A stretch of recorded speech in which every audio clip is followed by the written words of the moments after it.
sesi tanya jawab, 5 lain-lain, dan 6 penutup. Marilah kita buka acara pada siang hari ini dengan pembacaan basmalah bersama bagi yang non-Islam untuk menyesuaikan. Bismillahirrahmanirrahim. Semoga dengan pembacaan basmalah tadi, acara pada siang hari ini berjalan dengan lancar. Acara yang kedua yaitu sambutan kepala sekolah. Kepada beliau, Ibu Nur Hidayah SPDSD, kami persilakan.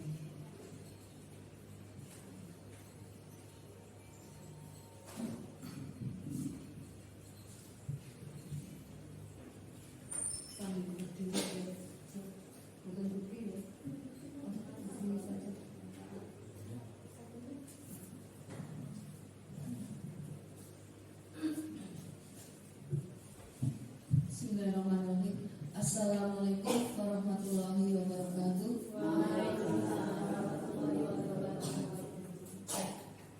Yang kami hormati Bapak Ibu Guru karyawan staf SD Negeri 1 Kedung.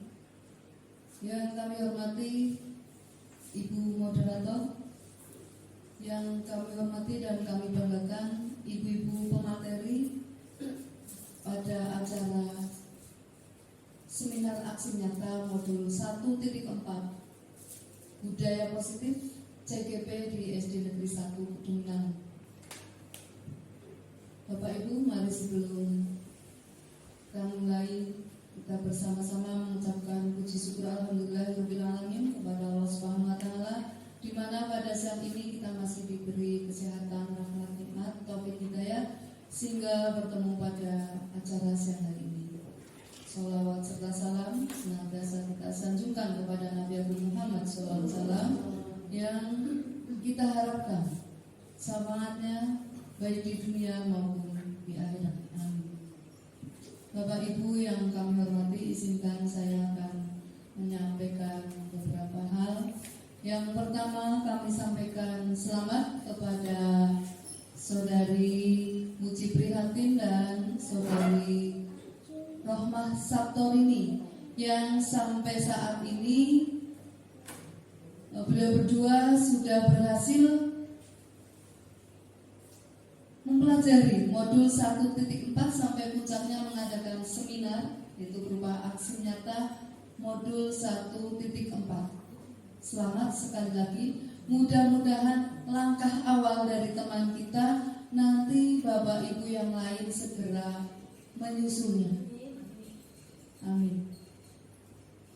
Juga kepada Ibu narasumber kami sampaikan selamat datang dan mohon nanti dari kami apabila ada kesulitan mohon kepada Ibu narasumber berkenan melengkapi ataupun memberikan penjelasan-penjelasan yang mungkin dari kami khususnya kepada saudari pemakalah ini belum begitu memahami. Kami yakin Ibu narasumber ini sudah berstatus guru penggerak, sudah lebih awal menjadi guru penggerak dengan pengalaman yang kami tahu sangat luar biasa karena kegiatan-kegiatannya saja itu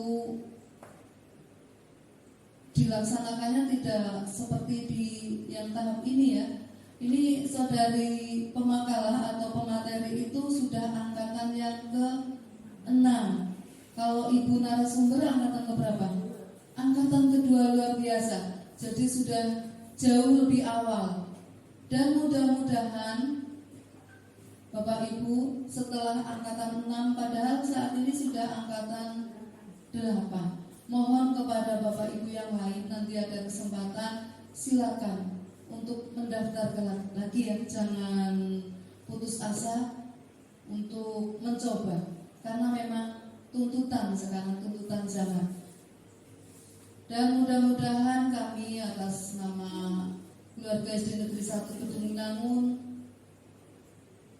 mendoakan mudah-mudahan acara seminar ini walau sederhana ya nanti bisa berjalan dengan lancar dan menghasilkan sesuatu yang bermanfaat buat kita semua. Amin. Kiranya cukup itu, mengingat waktu yang sudah cukup siang, saya akhiri. Billahi taufiq wal hidayah. Wassalamualaikum warahmatullahi wabarakatuh.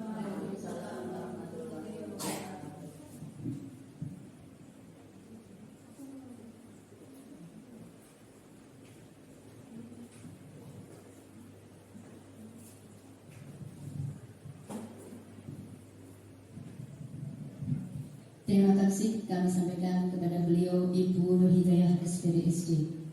Acara selanjutnya yaitu pemaparan materi kepada Ibu Muji Prihatin SPD SD, kami persilakan.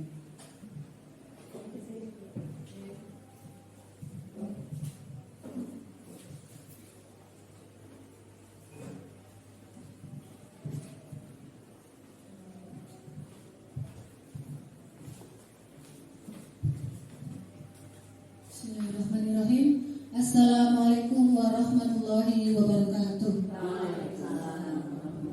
Selamat siang dan salam sejahtera bagi kita semua. Yang terhormat Kepala SD Negeri 1 Kedungminangun, yang kami hormati Ibu narasumber, beliau Ibu Ingrid Sutrisni SPD, yang kami hormati rekan sejawat, teman CGP Angkatan 6, satu angkatan, sama-sama berasal dari unit kerja SD Negeri 1 Kedungminangun, dan tidak lupa kepada Bapak Ibu guru SD Negeri 1 Kedungminangun, undangan seminar yang berbahagia. Pertama, marilah kita senantiasa memanjatkan puji syukur kehadirat Allah Subhanahu wa taala, karena pada kesempatan siang hari ini alhamdulillah kita semua masih diberi kesehatan, rahmat, hidayah dan inayah, sehingga masih dapat berkumpul di ruangan ini dalam rangka mengikuti kegiatan aksi nyata modul 1.4 Seminar Budaya Positif. Kami CGP Angkatan 6 dari SD Negeri 1 Kedungminangun, Kabupaten Kebumen, Jawa Tengah. Terima kasih kepada Bapak Ibu semua yang telah berkenan menyempatkan waktu untuk menghadiri undangan dari kami. Dalam kesempatan kali ini kami berdua peserta calon guru penggerak Angkatan 6, saya sendiri Muji Prihatin, dan juga rekan saya nanti beliau Ibu Rahma Sabtur ini akan memaparkan materi yang ada dalam pendidikan guru penggerak, yaitu modul 1.4, judulnya yaitu Budaya Positif. Mudah-mudahan apa yang kita sampaikan kami berdua itu nanti dapat diterapkan juga di SD kita tercinta ini. Dan sebelumnya kami juga mohon maaf, dan di sini tidak bermaksud untuk menggurui Bapak Ibu semua, tapi kami mohon izin untuk membagikan pengalaman kami selama mengikuti pendidikan guru penggerak Angkatan 6. Next. Ya, perkenalan pemateri kami berdua, Muji Prihatin dan juga Ibu Rahma Sabtur ini. Ya, untuk pengantar tadi judulnya adalah budaya positif nih Bapak Ibu. Nah, budaya positif ini istilah yang kita kenal sebelumnya adalah istilah kata disiplin. Jadi selama ini kita di sekolah tentunya sering sekali menerapkan atau melaksanakan penanaman budaya disiplin kepada anak-anak. Nah, untuk di materi di modul guru penggerak itu, istilah disiplin itu lebih dikenal dengan disiplin positif atau budaya positif. Ya, kita awali dulu dengan makna kata disiplin yang sering kita kenal sehari-hari. Makna kata disiplin sebetulnya berasal dari bahasa Latin yang yaitu disiplina, yang artinya belajar. Jadi disiplin itu sebetulnya adalah artinya belajar. Makna asal dari kata ini berkonotasi dengan disiplin diri dari murid-murid Sokrates atau Plato, yaitu ilmuwan yang berasal dari Yunani. Okay? Disiplin diri membuat orang menggali potensinya menuju sebuah tujuan, apa yang dihargai. Sebetulnya makna kata disiplin itu adalah seperti itu. Namun dalam budaya kita atau selama ini yang kita selama ini yang kita pikirkan atau mungkin selama ini kita terapkan ternyata masih keliru. Jadi makna kata disiplin yang menjadi budaya kita selama ini adalah telah berubah menjadi sesuatu yang dilakukan seseorang pada orang lain untuk mendapatkan kepatuhan. Jadi disiplin yang selama ini kita mengerti itu adalah identik dengan kata patuh, Bapak Ibu. Patuh, kepatuhan, dan kecenderungan umumnya adalah menghubungkan kata disiplin dengan ketidaknyamanan karena merasa dipaksa. Ya, identiknya kan begitu konotasinya. Bukan dengan apa yang kita hargai atau pencapaian suatu tujuan mulia. Jadi sebetulnya kata disiplin itu sebetulnya adalah harusnya berasal dari motivasi intrinsik atau berasal dari dalam diri, menghargai diri sendiri. Namun mungkin selama ini kita masih banyak yang menganggap disiplin itu sebuah ketidaknyamanan karena kita masih merasa dipaksa atau terpaksa. Termasuk juga penerapan kita sebagai Bapak Ibu guru di lingkungan sekolah terhadap anak didik kita. Jadi kita penerapan disiplinnya mungkin masih dengan cara-cara pemaksaan, dan anak-anak juga belum memiliki kesadaran dari dirinya sendiri untuk melaksanakan budaya positif seperti itu. Next. Nah, sebetulnya disiplin ini adalah terjadi melalui perubahan paradigma teori kontrol atau teori pilihan, atau biasa juga disebut dengan ilusi kontrol. Ilusinya adalah bahwa ilusi guru mengontrol murid. Jadi guru bisa mengatur murid seperti apa yang guru inginkan. Kemudian ilusi bahwa kritik membuat orang merasa bersalah dan bisa menguatkan, dapat menguatkan karakter. Jadi penanaman disiplin ini selama ini mungkin kita menerapkannya adalah dengan cara mengontrol, mengatur, kemudian memberikan kritik seperti itu. Dan ilusi bahwa semua penguatan positif, efektif dan bermanfaat. Kemudian yang terakhir, ilusi bahwa orang dewasa memiliki hak untuk memaksa. Nah ini jadi yang selama ini kita, mungkin saya sendiri terapkan ke anak-anak, mungkin penanaman disiplin itu dipaksa atau memaksakan kepada anak-anak. Next. Nah, di dalam modul budaya positif ini ada 6 topik Bapak Ibu. Yang pertama adalah disiplin positif dan nilai-nilai kebajikan universal. Yang kedua, teori motivasi, hukuman dan penghargaan. Ketiga adalah keyakinan kelas. 4, kebutuhan dasar manusia. 5, posisi kontrol. Dan yang terakhir, segitiga restitusi. Nanti akan dibahas satu persatu.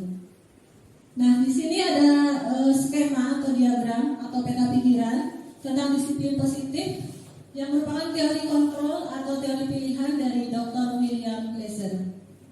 Yang pertama, sehubungan dengan menerapkan disiplin tadi, Anda tidak bisa mengontrol orang lain, hanya Anda yang bisa mengontrol diri Anda. Jadi sebetulnya penanaman disiplin yang sebenarnya adalah kita sendiri yang mengontrol diri kita.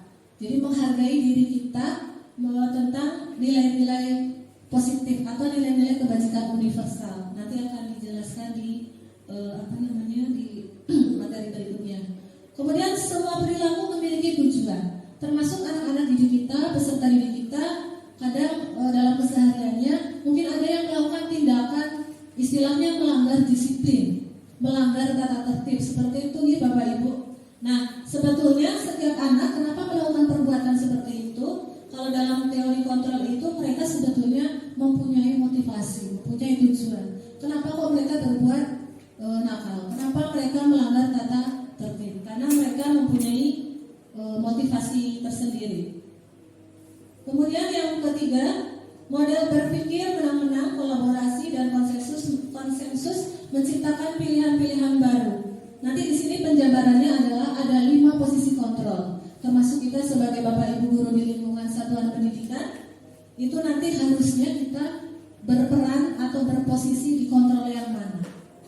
Kemudian untuk menyelesaikan masalah itu hendaknya kita menerapkan segitiga restitusi. Apa itu segitiga restitusi? Nanti akan dijabarkan di belakang. Dan realitasnya adalah yang sebelumnya. Nah, realitas kebutuhan kita ternyata berbeda.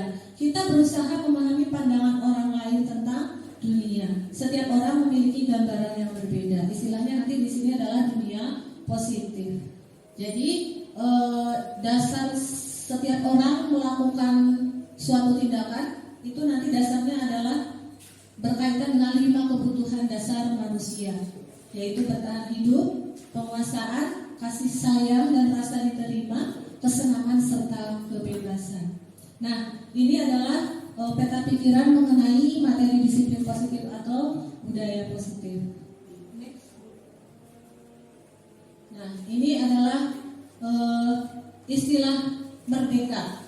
Menurut beliau Bapak Pendidikan kita, beliau Bapak Ki Hajar Dewantoro, merdeka itu artinya tidak hanya terlepas dari perintah, akan tetapi juga cakap buat memerintah diri sendiri. Jadi menurut pendapat beliau, disiplin itu sebetulnya harusnya berasal dari diri kita, motivasi intrinsik. Jadi kita yang mengontrol, kita yang mengatur diri kita sendiri sebagai bentuk menghargai diri kita sendiri. Jadi makna disiplin yang sebetulnya adalah seperti itu. Nah, tadi dijelaskan bahwa seseorang itu melakukan suatu perbuatan adalah berdasarkan teori motivasi perilaku manusia. Di sini ada 3 kategori. Yang pertama adalah teori untuk menghindari ketidaknyamanan atau hukuman. Biasanya ada anak-anak yang memang disiplin, taat peraturan, mematuhi tata tertib, tapi motivasinya, tujuannya karena untuk menghindari dihukum, agar tidak kena hukuman dari bu guru, agar supaya mereka itu nyaman, aman, tidak kena masalah, seperti itu. Nah, ini termasuk motivasi dari luar atau motivasi eksternal. Yang kedua adalah motivasi untuk mendapatkan imbalan dari orang lain atau institusi. Aku manut karo bu guru, men di alam bu guru, men di sayang bu guru, men bijine apik dari sekang bu guru, ya. Jadi ini tujuannya untuk mendapatkan imbalan atau hadiah atau dan semacamnya. Ini juga masih termasuk dalam kategori motivasi eksternal. Dan yang ketiga, nah ini yang poin pentingnya, makna disiplin yang sebenarnya untuk menghargai diri sendiri. Saya akan menjadi orang yang seperti apa bila saya melakukannya. Jadi menghargai diri sendiri itu juga termasuk makna dari disiplin. Nah, inilah yang merupakan motivasi internal Bapak Ibu atau tujuan disiplin positif, berasal dari dalam diri sendiri. Jadi ada atau tidak yang mengawasi, ada atau tidak yang memerintah, ada atau tidak yang memberikan hukuman, kita tetap melaksanakan apa yang memang seharusnya kita laksanakan. Itulah yang namanya disiplin positif. Jadi berasal dari motivasi diri sendiri. Nah, motivasi dari diri sendiri itu untuk menghargai diri sendiri terkait dengan nilai-nilai kebajikan universal. Nilai-nilai kebajikan adalah sifat-sifat positif manusia yang merupakan tujuan mulia yang ingin dicapai setiap individu. Apa saja nilai-nilai tersebut bersifat universal dan lintas bahasa, suku, bangsa, agama maupun latar belakang. Maksudnya menyeluruh, berlaku untuk semua aspek. Tidak memandang perbedaan agama, tidak memandang perbedaan suku, bangsa, ras, agama, dan yang lain-lain. Jadi berlaku untuk semua. Kemudian setiap perilaku atau perbuatan memiliki suatu tujuan. Tadi sudah dikatakan bahwa ada teori motivasi. Dengan mengaitkan nilai-nilai kebajikan yang diyakini seseorang, maka motivasi intrinsiknya akan terbangun. Sehingga menggerakkan motivasi dari dalam untuk dapat mencapai tujuan mulia yang diinginkannya. Jadi kalau sudah memiliki penghargaan untuk dirinya sendiri, itu ya mudah saja insya Allah untuk melaksanakan disiplin positif. Kemudian nilai-nilai kebajikan yang ingin dicapai oleh setiap anak Indonesia itu sudah tertuang dalam Permendikbud, kalau tidak salah, itu terkenal dengan penerapan profil pelajar Pancasila yang sedang digaung-gaungkan selama ini, yaitu ada 6 dimensi atau 6 aspek. Yang pertama, beriman, bertakwa kepada Tuhan Yang Maha Esa dan berakhlak mulia. Aspek yang kedua atau dimensi yang kedua, mandiri. Dimensi yang ketiga, bernalar kritis. Yang keempat, berkebinekaan global. Yang kelima, bergotong royong. Dan yang keenam, kreatif. Mungkin untuk Bapak Ibu guru kelas 1 maupun kelas 4 yang sudah menerapkan kurikulum merdeka atau kurikulum operasional satuan pendidikan sudah tidak asing lagi dengan istilah ini. Karena sudah diterapkan tentang penguatan profil pelajar Pancasila. Next. Nah, untuk hubungan dengan kata disiplin, kami di pendidikan guru penggerak itu selalu diingatkan oleh fasilitator kami maupun pengajar praktik kami ataupun instruktur kami ketika mungkin sedang mengadakan pertemuan virtual melalui Google Meet itu selalu diingatkan, selalu ditanamkan tentang keyakinan. Entah itu kalau kita menerapkan ke anak didik nanti istilahnya keyakinan kelas. Ketika kita diskusi di ruang virtual pun sebelum memulai pasti fasilitator kami akan menanyakan keyakinan kelas atau kesepakatan kelas apa yang akan kita buat untuk pertemuan virtual pada sore hari ini. Biasanya seperti itu Bu Rohmah ya. Nah, mengapa tidak peraturan saja istilahnya? Kenapa harus keyakinan kelas? Apa perbedaan peraturan dan keyakinan? Di sini penjabarannya, mengapa kita memiliki peraturan harus menggunakan helm bila mengendarai kendaraan roda 2? Kira-kira kenapa Bapak Ibu? Kenapa kita harus menggunakan helm? Nah, ya, untuk keamanan, bukan untuk gaya-gayaan ya. Iya, untuk keselamatan, betul, untuk keamanan dan keselamatan. Jadi sebetulnya itu harusnya sudah menjadi keyakinan dari dalam diri bahwa penggunaan helm sangat berguna untuk kita sebagai pengguna kendaraan sepeda bermotor untuk keamanan dan keselamatan tadi. Terus mengapa kita memiliki peraturan 3M? Menggunakan masker, mencuci tangan, dan menjaga jarak 1,5 meter, terutama pada awal-awal ada pandemi itu selalu digaung-gaungkan. Kira-kira mengapa Bapak Ibu? Untuk kesehatan ya, kesehatan diri kita sendiri dan juga kesehatan orang-orang lain di sekitar kita. Yang terakhir, mengapa kita memiliki peraturan harus datang tepat waktu pada saat mengikuti pelatihan? Pembiasaan disiplin. Kemudian, kenapa harus tepat waktu Bapak Ibu? Kenapa? Jangan mau catat snack. Nanti kalau terlambat tidak dapat. Ya mungkin keyakinannya agar kalau acaranya bisa dimulai tepat waktu, nanti tidak mengganggu acara yang lain. Jadi mungkin Bapak Ibu juga peserta pelatihan atau diklat juga mungkin karena di undangan acara mulai dari jam sekian sampai pukul sekian. Nah kebetulan setelah pukul berakhirnya pelatihan sudah punya agenda yang lain. Kalau pelatihannya dimulai tidak sesuai dengan acara karena menunggu peserta lain yang datang terlambat, itu mungkin nanti akan mengubah semuanya. Jadi untuk mendukung motivasi intrinsik kembali ke nilai-nilai atau keyakinan lebih menggerakkan seseorang atau diri kita sendiri justru dibandingkan mengikuti serangkaian peraturan-peraturan. Jadi tadi menggunakan helm harusnya sudah merupakan keyakinan dari dalam diri kita bahwa helm sebagai alat keselamatan kita, termasuk penerapan 3M dan yang lain-lain juga. Next. Nah, di sini ada ilustrasi Bapak Ibu. Yang mana yang merupakan keyakinan kelas? Coba. Ada sama-sama kesepakatan kelas judulnya di situ, tapi kalimatnya mungkin berbeda. Yang sebelah kiri kesempatan kelas, datang tepat waktu, mengucapkan salam, menjaga kebersihan sekolah, berdoa sebelum dan sesudah kegiatan, aktif dalam pembelajaran, tertib. Sedangkan kesepakatan kelas yang sebelah kanan, kami guru dan murid yang saling menyayangi. Yang kedua, kami murid yang semangat belajar. Yang ketiga, kami murid yang peduli dengan teman-teman. Kira-kira yang merupakan keyakinan kelas yang mana Bapak Ibu? Yang sebelah kanan atau kiri? Kanan. Ya. Yang kanan atau kiri Bapak Ibu? Yang merupakan keyakinan kelas.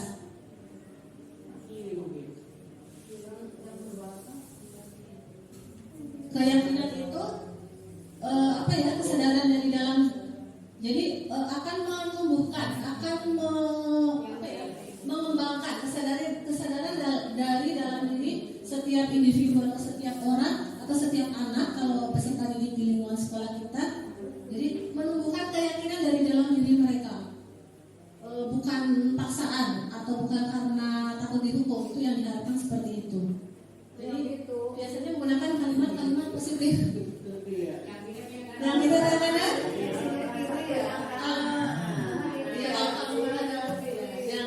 yang berwarna putih apa yang berwarna hijau? Berwarna putih, ya. Jadi yang keyakinan kelas contohnya seperti yang ada pada layar yang berwarna putih. Jadi biasanya menggunakan kalimat-kalimat positif seperti itu. Nanti anak kalau penerapan di kelas anak diberi pengertian, diberikan edukasi supaya mereka mau menanamkan keyakinan dalam diri mereka untuk melaksanakan apa yang sudah menjadi keyakinan kelas masing-masing seperti itu. Next. Nah ini beda peraturan dan keyakinan kelas.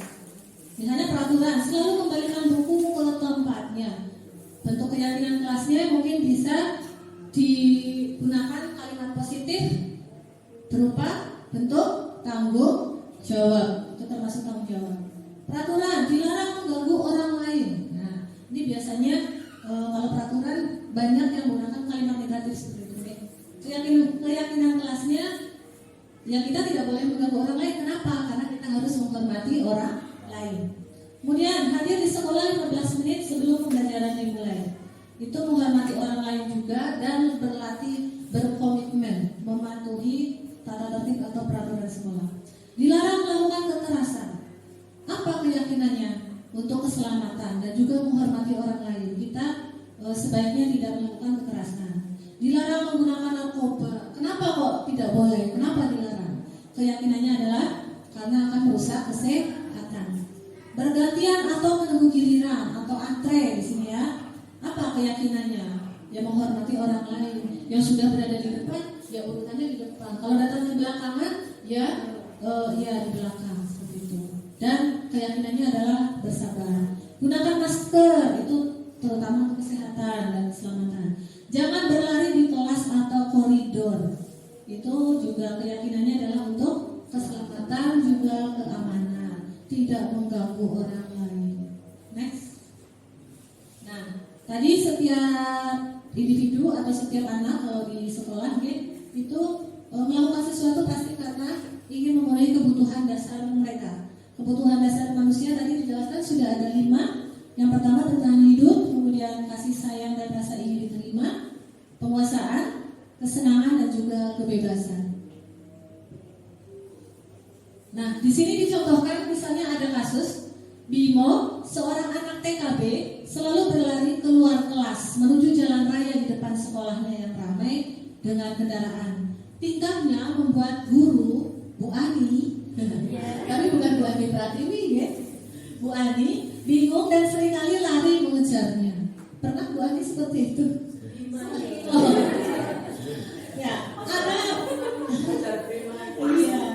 ada beberapa kemungkinan jawaban yang diberikan Bimo sesuai. Oh iya pas sekali ya. Bu Ani dan Bimo. Ya, ada beberapa kemungkinan kasus dan jawaban yang akan diberikan Bimo. Kenapa? Bimo kok berlari-lari keluar kelas, kemudian dikejar oleh gurunya. Ada beberapa kemungkinan jawaban.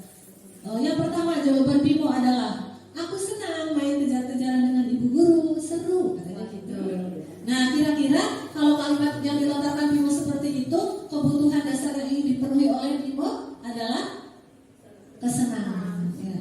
Kata kuncinya biasanya kalau saya amati ini sebetulnya soal ini ada di LMS ya. Itu kata kuncinya biasanya ada kayak semacam petunjuknya gitu. Aku senang main kejar-kejaran. Oh berarti itu memang kebutuhan dasarnya kesenangan. Dia ingin bersenang-senang seperti itu. Kemudian kemungkinan yang kedua, ibu kejar aku karena ibu guru sayang aku. Nah itu kata Bimo seperti itu. Jadi kebutuhan dasarnya adalah Bimo ingin mendapatkan perhatian atau kasih sayang. Ya. Terus yang ketiga, aku hebat kan bisa bikin ibu guru kejar aku. Nah, itu jadi kebutuhan dasarnya adalah penguasaan. Dia sebetulnya ingin menjadi yang berkuasa gitu ya, termasuk menguasai ibu guru, membuat ibu guru mengejar-ngejar si Bimo yang mengatur seperti itu. Ini yang terakhir ada kemungkinan aku bosan belajar tujuan atau kebutuhan dasar yang di sini adalah kebebasan. Seperti itu kira-kira tentang kebutuhan dasar manusia. Next. Nah, terkait dengan kebutuhan dasar manusia atau anak, kalau karena kita di lingkungan satuan pendidikan nih Bapak Ibu, berarti kita berhadapannya setiap hari adalah dengan anak-anak atau peserta didik kita. Sebaiknya kita itu berperan sebagai posisi kontrol yang mana? Dari 5 posisi kontrol yang ada, yang tulisan berwarna merah itu Bapak Ibu ya. Yang pertama ada penghukum, kemudian pembuat orang merasa bersalah. Yang ketiga sebagai teman, yang keempat sebagai pemantau, dan yang terakhir sebagai manajer. Penjelasannya ada di situ. Untuk motivasi, kontrol dari luar, identitas gagal, di situ keterangannya. Contohnya itu adalah dengan tujuan atau teori motivasi untuk menghindari hukuman. Kalau untuk menghindari hukuman, biasanya posisi kontrol kita adalah memang sebagai penghukum. Jadi kalau ada anak yang melakukan pelanggaran atau hal-hal yang tidak sesuai, kita seringnya langsung menghukum seperti itu. Okay? Jadi berarti posisi kontrol kita sebagai penghukum memang. Makanya anak-anak mungkin melakukan sesuatu ya karena takut dihukum seperti itu. Jadi motivasinya masih eksternal. Yang kedua, pembuat orang merasa bersalah. Jadi kalau ada anak yang melakukan kesalahan, kita malah semakin menyudutkan, sehingga anak itu merasa semakin bersalah seperti itu. Contohnya di situ, kalau ada kasus misalnya guru berbuat, kalau sebagai pembuat orang merasa bersalah itu berceramah dan mengatakan seharusnya kamu bla bla bla bla bla, ya. Kemudian ibu kecewa, kenapa kamu bla bla bla bla bla, seperti itu. Ya, kemudian guru berkata, kamu seharusnya kan sudah tahu kalau ibu lelah sekali mengatakannya. Ibu kan sudah sering mengatakan seperti ini. Kenapa kamu belum mengerti juga? Nah itu ya, membuat orang merasa bersalah.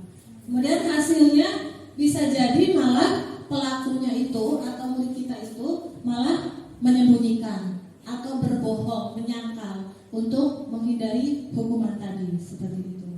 Kemudian kalau posisi kontrol sebagai teman, ini kayaknya kalau istilah teman, gurunya kayak teman, kayak batir. Mungkin kelihatannya sudah pas deh Bapak Ibu. Kita memposisikan sebagai posisi kontrol teman, membuat alasan untuk muridnya. Kemudian misalnya perkataannya, ayolah lakukan demi ibu. Masa kamu tidak mau? Ingat tidak ibu pernah bantu apa? Jadi kayak kamu batir ya gitu.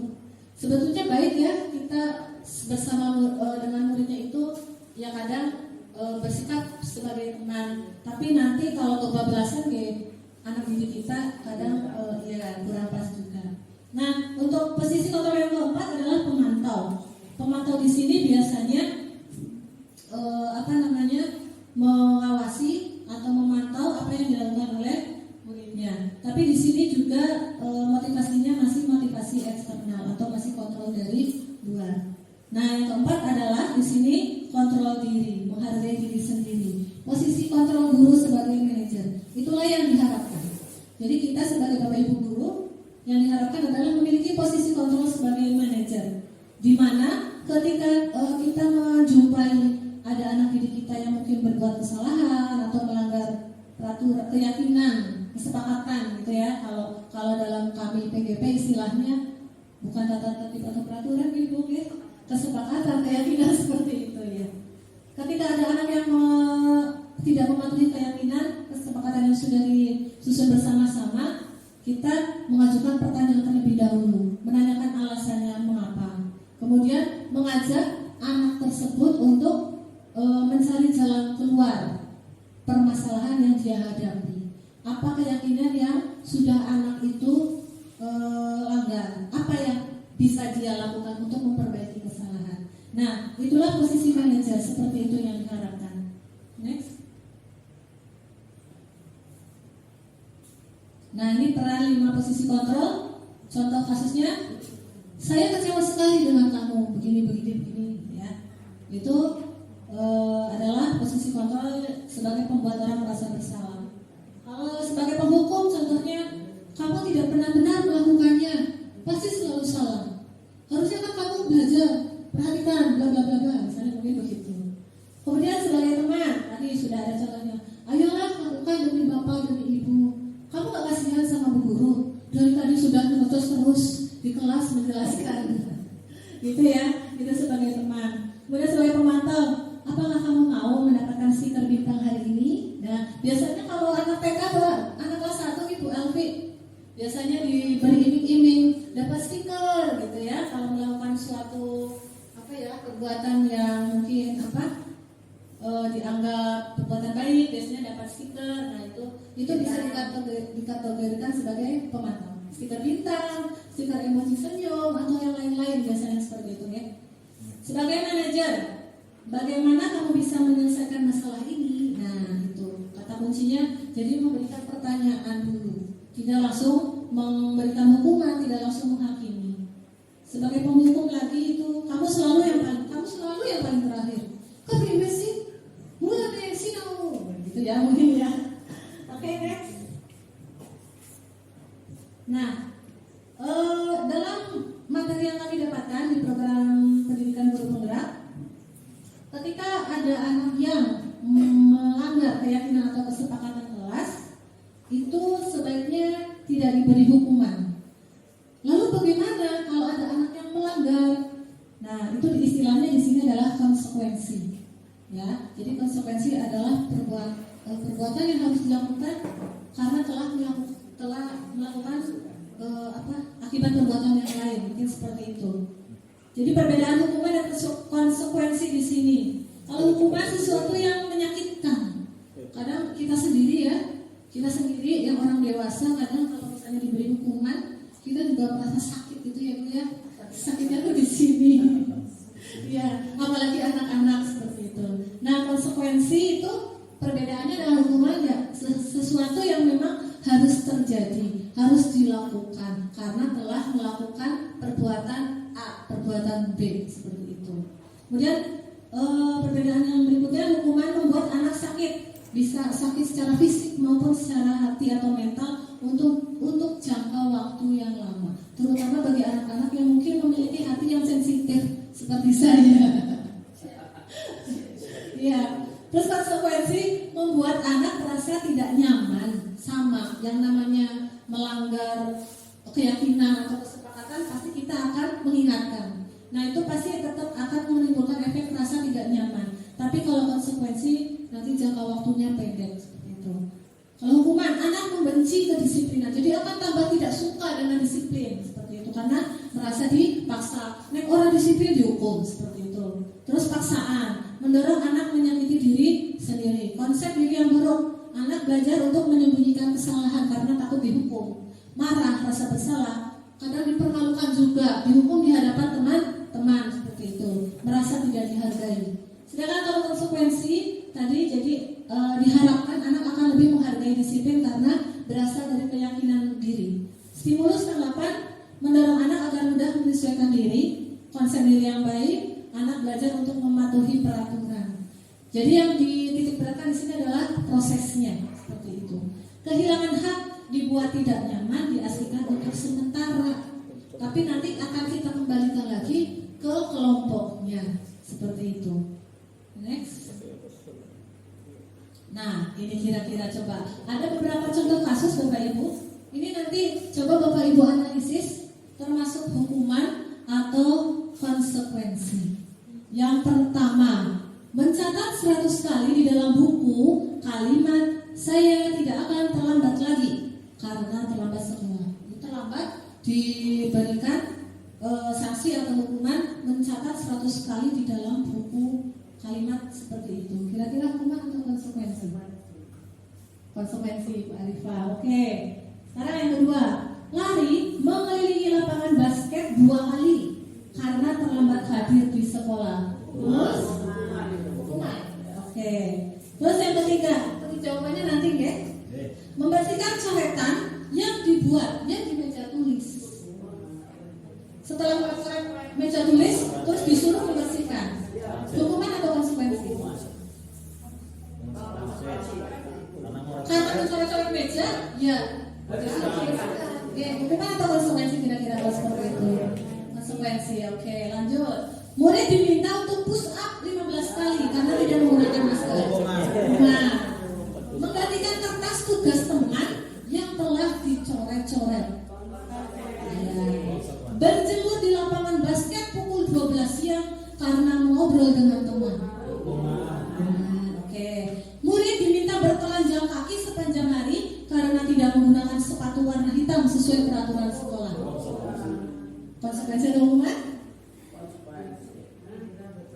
Ya diminta kon orang nganggo sepatu, orang nganggo apa-apa, kemudian iya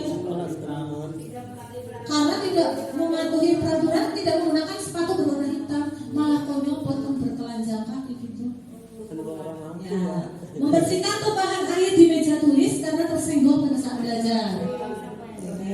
Terlambat hadir di pembelajaran daring 15 menit dan diminta untuk tinggal 15 menit sesudah kelas usai untuk membahas ketertinggalan pembelajaran. Lari mengelilingi lapangan basket 2 kali karena terlambat 10 menit untuk pelajaran PJOK. Kang Tejo, hukuman atau konsekuensi? Hukuman. Iya. Karena pelajaran olahraga, sedang pelajaran olahraga, tapi terlambat, terus disuruh lari lapangan basket 2 kali. Hukuman ya? Ya, kita lihat kunci jawabannya nanti ya. Membersihkan WC sekolah karena mematahkan pensil kawannya. Menggelapkan pensil kan sana, terus dikon ngasih di WC. Hukuman. Oke. Kita lihat kunci jawabannya. Klik lagi Bu. Ya, lagi. Nah, itu jawabannya. Kenapa kok yang kasus tadi Bang Tejo konsekuensi bukan hukuman? Disuruh lari 2 kali karena terlambat 10 menit untuk pelajaran PJOK. Kenapa di situ kok konsekuensi jawabannya bukan hukuman?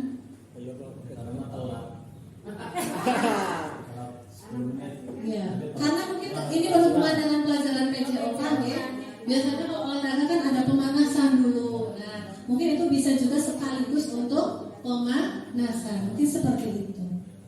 Oke, itulah materi dari awal masih separuh perjalanan ini sampai perbedaan antara hukuman dan konsekuensi. Nanti setelah ini akan ada materi selanjutnya termasuk penerapan segitiga restitusi dan yang lainnya. Dan materi berikutnya akan disampaikan oleh rekan saya, beliau Ibu Rohmah Sabtorini SPD. Untuk itu kepada beliau Ibu Rohmah disilakan.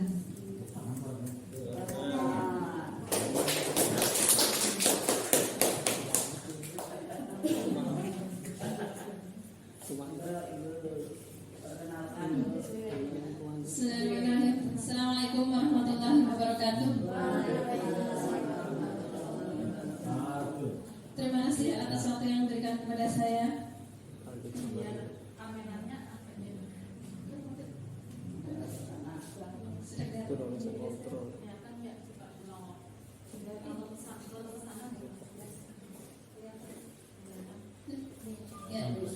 Terima kasih atas waktunya yang diberikan kepada saya untuk melanjutkan materi selanjutnya.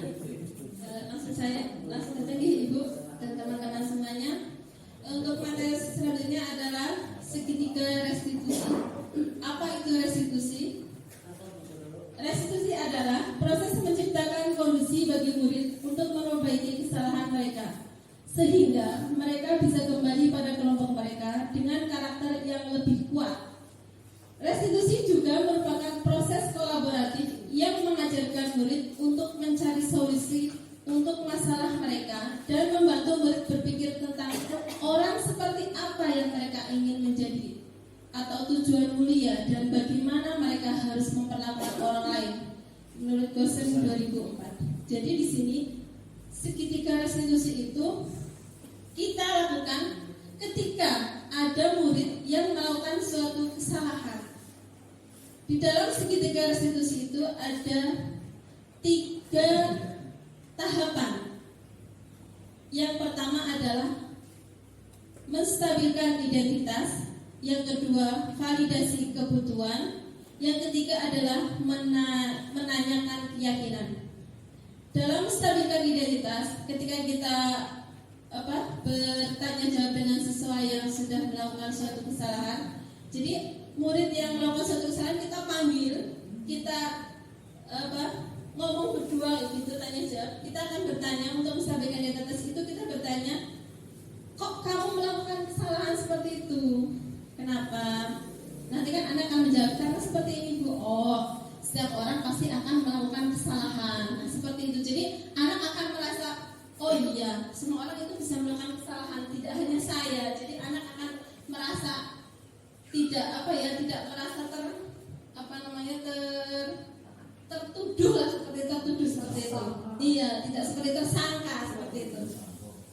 Dengan kita memberikan, oh iya, kamu bukan satu-satunya yang pernah melakukan ini. Jadi aku merasa, saya tidak merasa dihakimi lah seperti ketika sedang berbicara dengan bapak ibu gurunya. Yang kedua adalah validasi kebutuhan. Di sana kita akan bertanya, kenapa sih kamu lakukan itu? Terus kira-kira kamu tujuannya apa sih melakukan seperti itu? Gitu.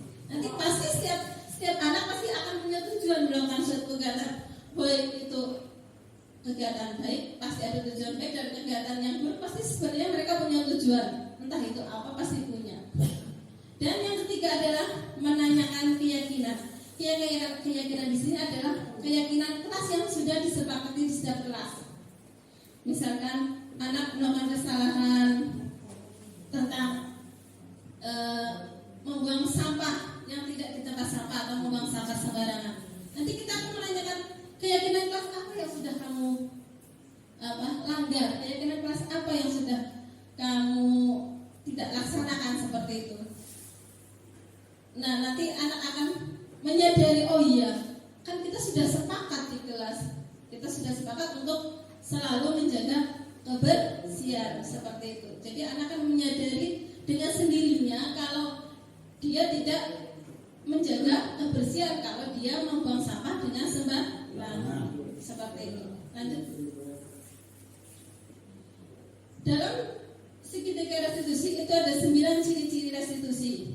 1, bukan untuk menebus kesalahan, namun untuk belajar dari kesalahan. Jadi ketika kita mengadakan restitusi kepada murid kita, itu bukan memaksa anak untuk menebus kesalahan yang sudah dia lakukan, tapi untuk sama-sama belajar dari kesalahan yang sudah dilakukan. Yang kedua, memperbaiki hubungan. Jadi kalau kita dengan restitusi itu terjadi hubungan yang baik antara murid dan guru, sama-sama tidak ada seperti ini. Karena pada waktu restitusi ini peran guru ada sebagai manajer, jadi tidak seperti menghukum, jadi tidak seperti ada jarak antara guru dengan murid. Terus yang ketiga, restitusi itu adalah tawaran, bukan paksaan. 4, restitusi menuntut untuk melihat ke dalam diri. 5, restitusi mencari kebutuhan dasar yang mendasari tindakan. Nah, di sini kan dengan bertanya, kamu apa sih tujuannya melakukan seperti itu? Nah, itu di sana nanti kita akan mengetahui sebenarnya kebutuhan dasar apa yang dia inginkan dari kesalahan yang dia lakukan. Yang keenam, restitusi diri adalah cara yang paling baik. Yang ketujuh, restitusi fokus pada karakter, bukan tindakan. Di sini adalah lebih ke karakternya, bukan tindakan kesalahannya yang dia lakukan, tapi fokus ke karakter muridnya yang kita bangun seperti itu. 8, restitusi fokus pada solusi. Ya, kita mencari solusi, bukan melebarkan masalah yang sudah terjadi. Yang 9, restitusi mengembalikan murid yang berbuat salah pada kelompoknya. Jadi ketika kita melakukan restitusi itu, anak akan merasa nyaman walaupun sudah berbuat salah, akan kembali ke kelasnya, kembali ke komunitasnya dengan merasa nyaman dan tidak merasa terhakimi seperti itu. Lanjut. Selanjutnya, ini tahapan restitusi ini. Yang pertama, menstabilkan identitas. Di sini adalah tujuannya untuk membuat anak yang merasa gagal karena berbuat salah menjadi positif terhadap dirinya. Jadi menstabilkan identitas ini itu tujuannya untuk anak itu merasa tidak merasa gagal. Oh, aku kok berbuat salah seperti ini ya, kenapa ya? Nah, di sini dia akan tumbuh dengan sendirinya positif dari dirinya. Di sini tidak hilang percaya dirinya. Yang kedua adalah menanyakan keyakinan. Menanyakan keyakinan di sini tujuannya anak melihat kesalahannya dihubungkan dengan norma sosial dan nilai-nilai yang mendasari manusia berinteraksi dengan orang lain. Contohnya,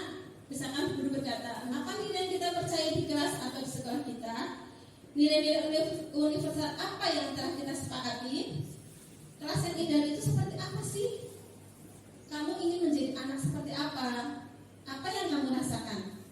Ketika kamu melakukan itu, kamu menjadi orang yang seperti apa? Nah, di sini ada menanyakan keyakinan dari kesalahan yang murid lakukan. Intervensi 30 detik. Intervensi ini bisa membantu murid kembali ke tujuan semula dengan cukup singkat dan dengan cara non-konfrontatif. Pertanyaan-pertanyaan yang diajukan biasanya dikumpulkan oleh seorang pemantau dan manajer. Nah, di sini sebagai guru kita memposisikan sebagai posisi kontrol manager. Pertanyaannya seperti ini: apakah kamu ingin berbuat lebih baik? Apakah saat ini kamu sedang menjadi orang yang sedang kamu inginkan? Apakah kamu bisa mengubah kegiatan atau perilaku kamu saat ini menjadi sikap yang lebih membantu? Apakah wajar membuat kesalahan? Bisakah kita memperbaikinya? Dan masih banyak lagi. Lanjutnya. Nah, di sini saya kemarin sudah mempraktekkan praktek eksekusi ketika saya menemukan seorang anak sedang membuang sampah sembarangan.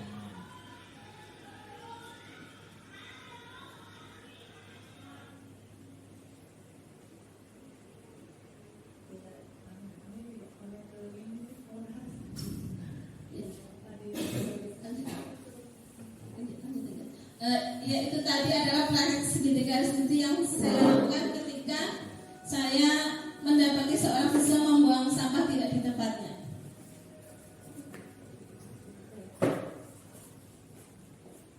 Dihukum oleh penghargaan.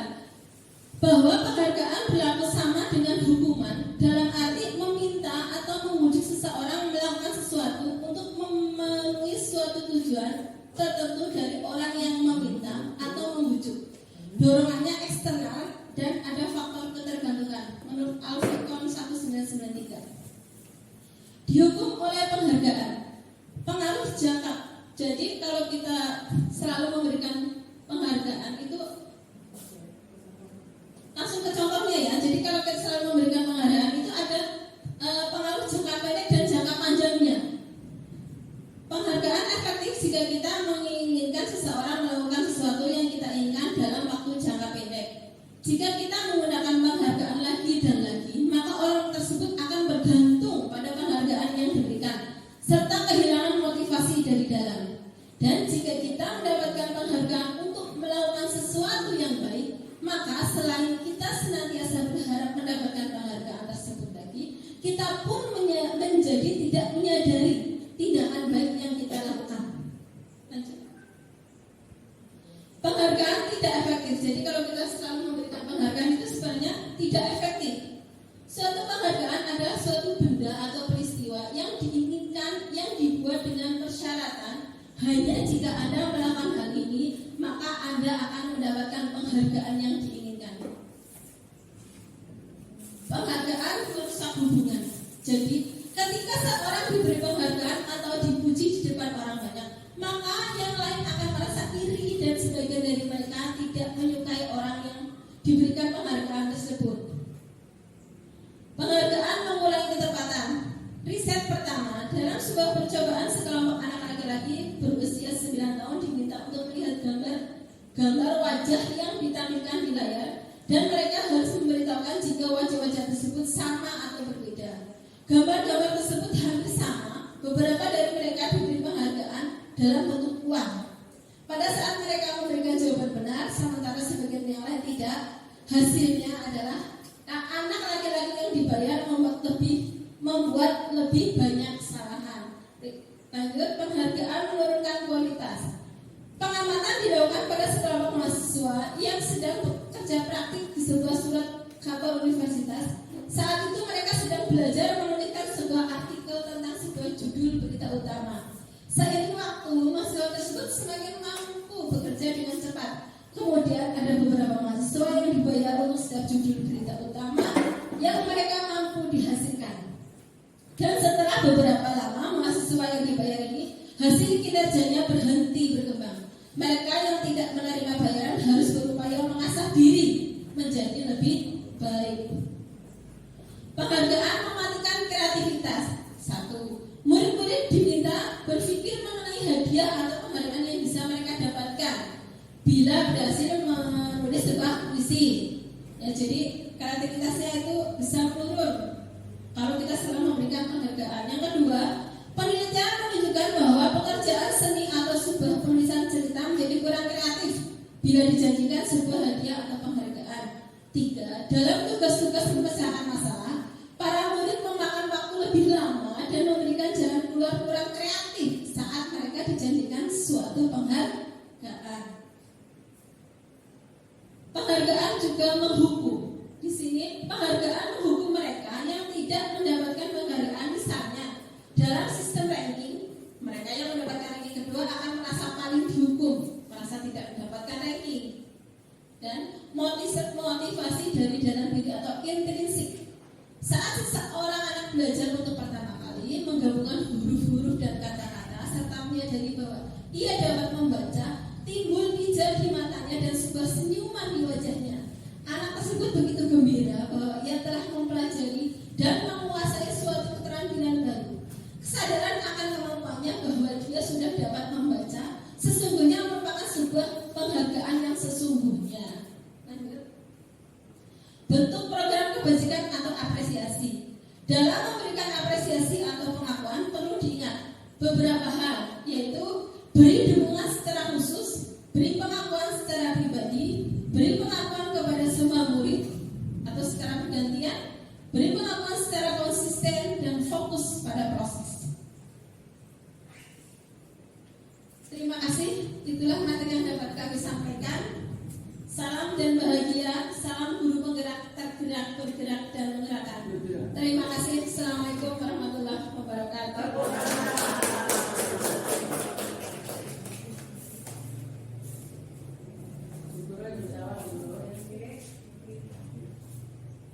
Terima kasih kepada rekan saya, Bapak Ibu Rahma Saptarini yang telah menyampaikan materi dari kami berdua dari awal sampai akhir. Tibalah sampai acara sesi tanya jawab. Mungkin dari Bapak Ibu ada yang ingin menyampaikan pertanyaan, disilakan. Silakan. Mungkin dari Ibu Mus atau Bu Arifah, disilakan.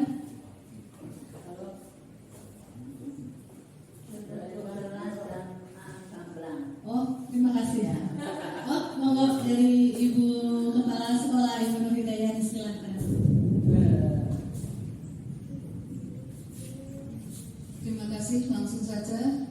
Ini sedikit menanggapi jalannya pemaparan dari materi sangat bagus. Mungkin kalau boleh usul,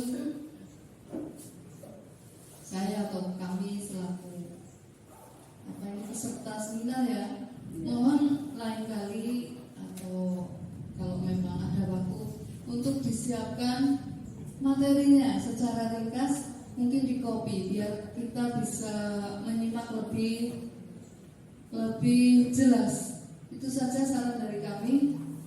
Maaf. Assalamualaikum warahmatullahi wabarakatuh. Baik, terima kasih kepada Ibu Nur Hidayah atas masukan dan sarannya. Mudah-mudahan kami nanti apabila mendapatkan tugas aksi nyata kembali dan akan melaksanakan kembali di sekolah kita akan kami persiapkan lebih baik lagi. Untuk materi nanti insya Allah akan kami share di grup sekolah ya. Baik, untuk Bapak Ibu yang kami hormati peserta seminar pada siang hari ini, terima kasih atas perhatian dan kesetiaan Bapak Ibu mengikuti acara kami dari awal sampai akhir. Mungkin tentunya dari kami banyak kekurangan, banyak kekurang sempurnaan dari kami. Mudah-mudahan mohon doanya dari Bapak Ibu semua, kami berdua khususnya saya dan Bu Rahma pada agenda selanjutnya bisa menampilkan atau bisa menyampaikan materi dengan lebih baik lagi.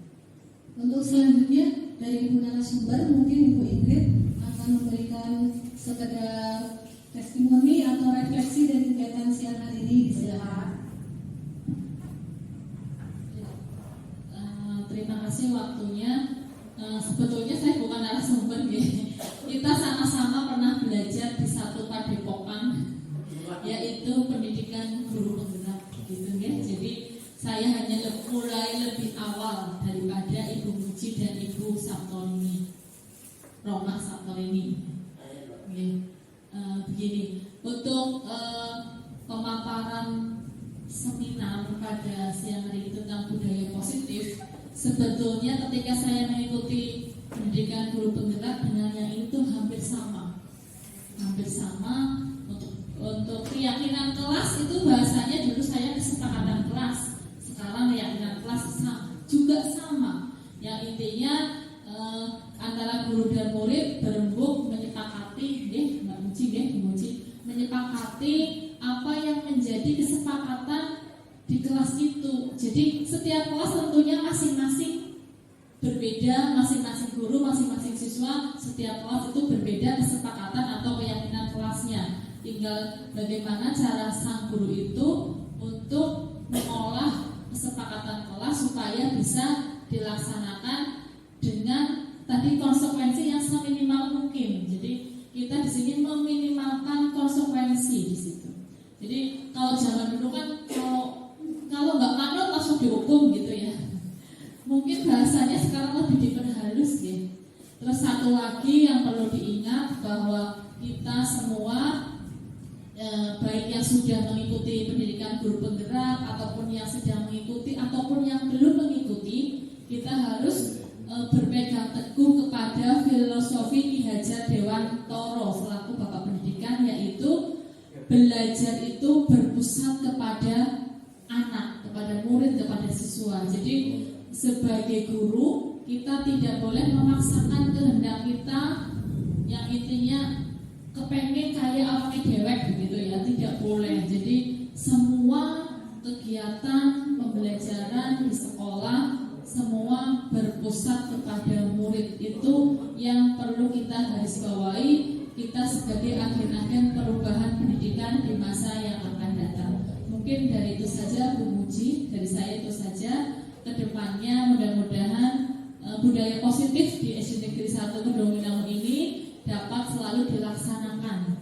Jadi budaya positif itu juga macam-macam ya bentuknya ya. Jadi bahasanya cuma naik dulu disiplin, sekarang budaya positif, budaya yang baik, budaya yang baik-baik gitu. Jadi silakan diteruskan.